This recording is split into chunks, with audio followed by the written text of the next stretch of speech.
Hey guys, welcome back to a true crime video series that I'm going to be doing on this channel. I hope you really enjoy this video series going forward, and starting in today's video is episode 1, The Murder of Tim McLean.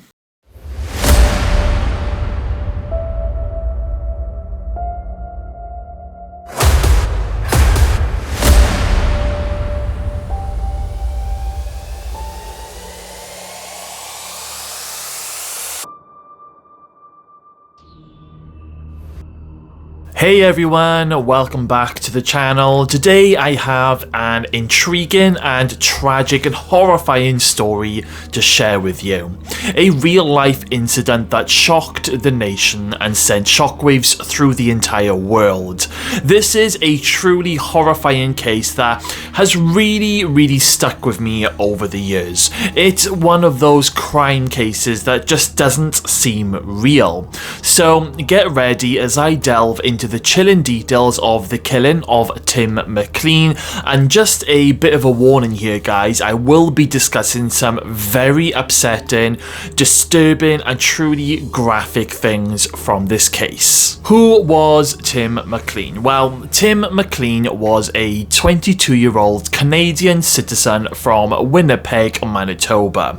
He was a very well-liked and soft-spoken individual, described by his friends and family as a super kind-hearted person who loved music and had big dreams of becoming a chef. Tim was one of those people who offered warmth and happiness to others. He was a very confident individual, and reports from people say that he was accepting of everyone. He saw the good in everyone, no matter what your background was. He made friends with just about everyone that he met.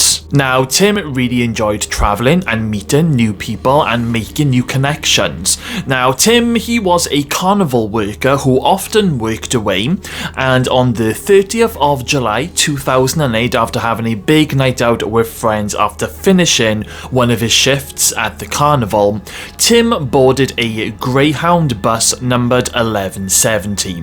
He jumped on this bus as he was heading home, but this was going to be a very super long journey, around about 22 hours in total. So Tim got on the Greyhound bus at around 12:01 PM and he sat towards the back of the bus, just one row ahead of the toilet.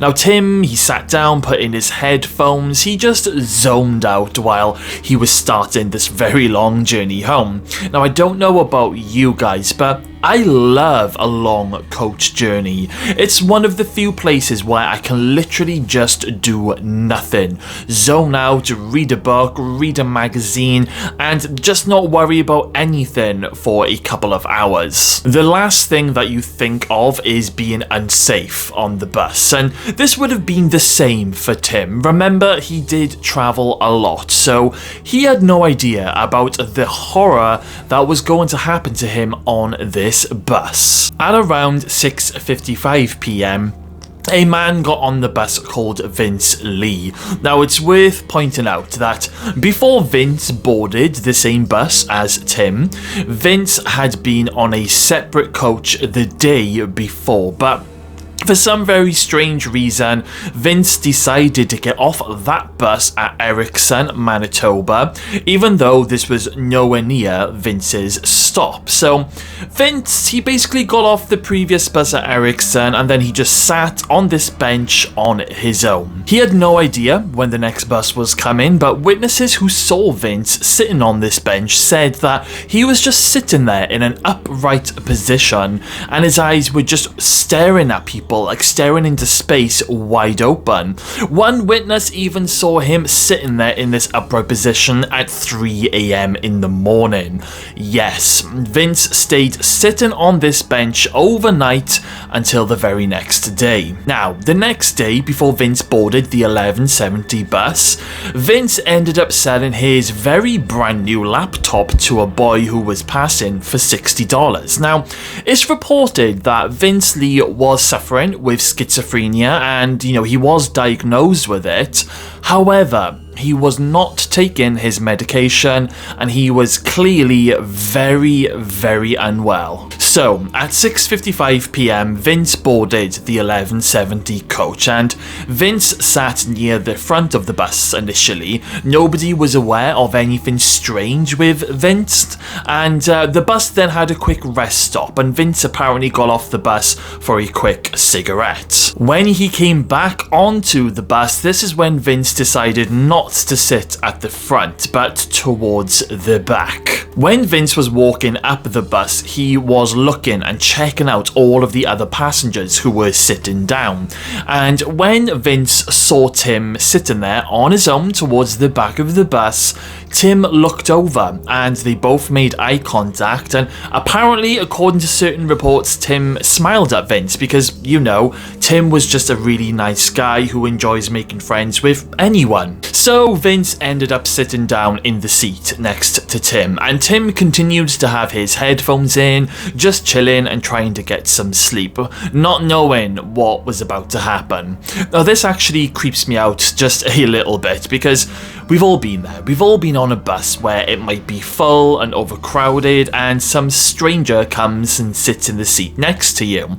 This story really does make you think and realise that you just don't know who that stranger could be who is sitting next to you. And even though Vince choosing to sit next to Tim may have been a little bit odd because there were other free seats available, Tim was just a very trusting person and didn't think anything odd about it. Everything seemed fine for a very short time until a passenger noticed that Vince was acting a little bit odd. Vince started fidgeting and seemed a little bit agitated. He then started muttering and chanting something in Chinese in a really low voice. Now, don't forget, Tim was asleep with his headphones on and his head was basically rested against the window. It was at this point when Vince Lee pulled out a very large knife from his bag and immediately started stabbing Tim in his neck. Now, this obviously woke Tim up immediately, and Tim let out a horrifying scream and tried to stop Vince, but it was just no use. Vince repeatedly stabbed Tim in the neck and his chest and other parts of his body over and over again. Now, passengers, they saw what was happening, they heard the scream, and they understandably completely freaked out. They started screaming themselves and they were jumping out of their seats, running down towards the front to try and get out the front door, begging the bus driver to stop the bus, which of course the driver did do an emergency stop, and he opened the door so everybody could get out. Could you just imagine for a moment seeing something like that? Just imagine the sheer panic going through, you know, your minds and everybody else on that bus. Just imagine the pain that Tim was going through. Vince continued to just stab Tim over and over again while all the passengers were freaking out and running out of the bus. Now, according to witnesses, the bus driver and two other passengers did try to help Tim. They tried to stop Vince, what he was doing, but apparently Vince was enraged, like an out of control wild animal, and Vince was waving and trying to slash the bus driver and the two passengers with this massive knife, and in the end there was nothing that they could do and they all exited the bus for their own safety. If you think about how secluded it would have been in that bus and in that scenario with Vince waving a very large knife at you, I mean, it just would have been terrifying. So all of the passengers and the bus driver, they've all got off the bus, they're ringing for the authorities, the police, and it's hoped that maybe at this stage that Tim is no longer with us, because what happens next is even more horrifying. Vince ends up using the large knife to hack and saw at Tim's neck.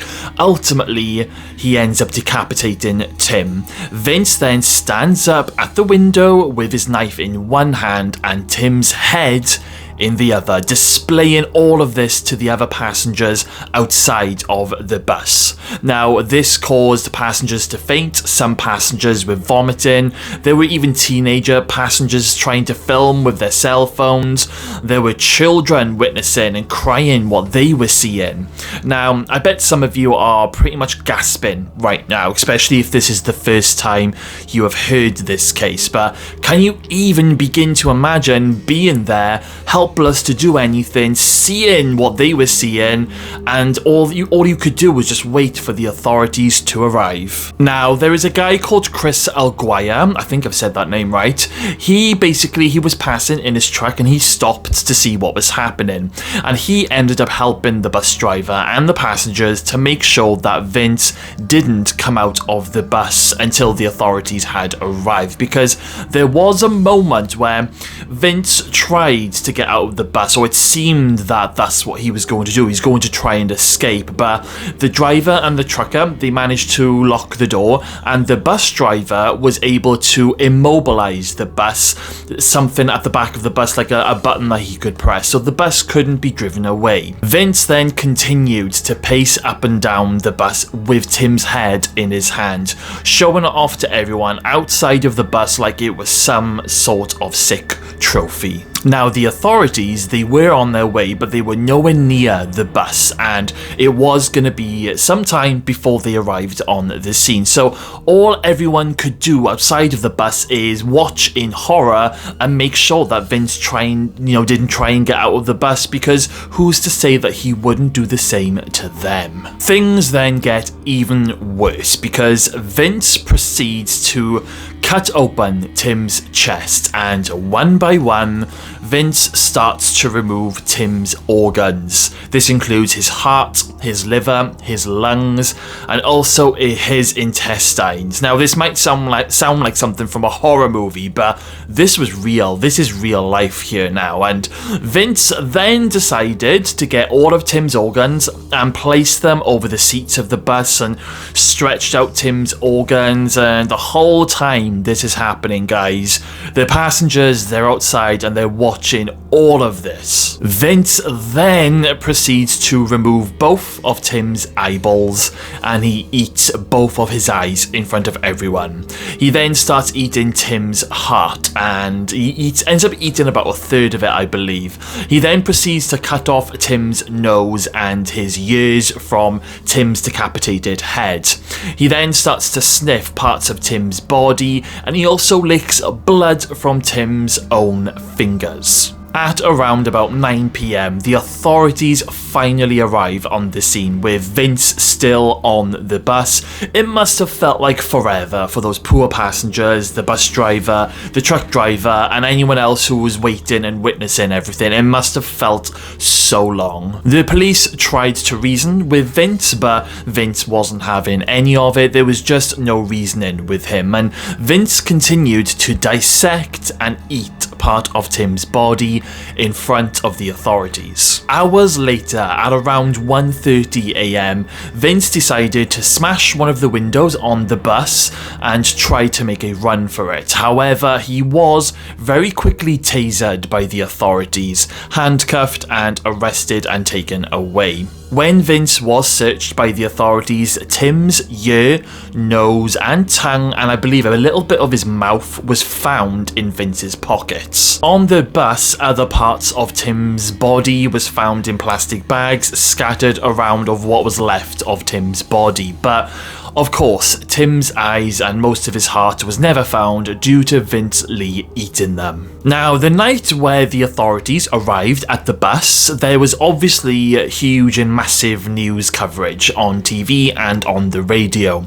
And Tim's mother heard about the story on the radio, on the news, and she prayed that it wasn't the same bus that Tim was on, and prayed even more that if it was, then she was praying that it wasn't her son who had been killed. Because bear bear in mind a lot of the gruesome details would have been talked about at that time. Now, unfortunately, the next morning, Tim's dad ends up telling Tim's mum that he was the victim and that he will not be coming home. And this, of course, devastates her, both parents, all of Tim's family and friends, and anybody else who knew him. Even more tragically, Tim's girlfriend gave birth to their baby boy 5 months after the murder. During the trial of Vince Lee, it all came out what had apparently happened. It was revealed that Vince was under the belief that Tim was a force of evil, some kind of demon or alien creature that needed to be killed and destroyed. Now, Vince had voices coming into his head telling him that if he didn't kill Tim, the guy sitting next to him, then he would be killed, believing that the voices that he was hearing in his head were from God. It was agreed that Vince Lee was to be placed in a mental institution rather than prison, and the judge ruled that Vince was not criminally responsible for the killing. Now, this is a tough one to actually agree with. I mean, despite the fact that Vince Lee was very unwell at the time of the killing, he still did it. He still brutally killed Tim McLean. Was justice really served on this case? Well, over the course of the next 7 to 8 years, Vince Lee would eventually be granted a full discharge from the mental institution, meaning that there will be no more legal obligations or restrictions to Vince's independent living. Now guys, this happened on February 2017, meaning that Vince Lee is now a free man after, reports that he was responding very well to treatment over the years. And oh god, according to reports, Vince has completely changed his name and identity, but this literally just sends shivers right through my bones, because it does beg the question, what if Vince Lee stops taking his medication again? Is something similar going to happen? It's a very frightening thought. I just want to wrap this video up with my condolences to all of Tim's family and friends and anyone who was fortunate to meet Tim in their lives. My heart also goes out to all of the passengers, the bus driver, the truck driver, and anyone else who were a witness to that unimaginable crime that night. And of course, rest in peace, Tim McLean. Okay then guys, well, thank you all for watching episode 1 of my true crime video series. Let me know in the comments box below how this story has affected you today.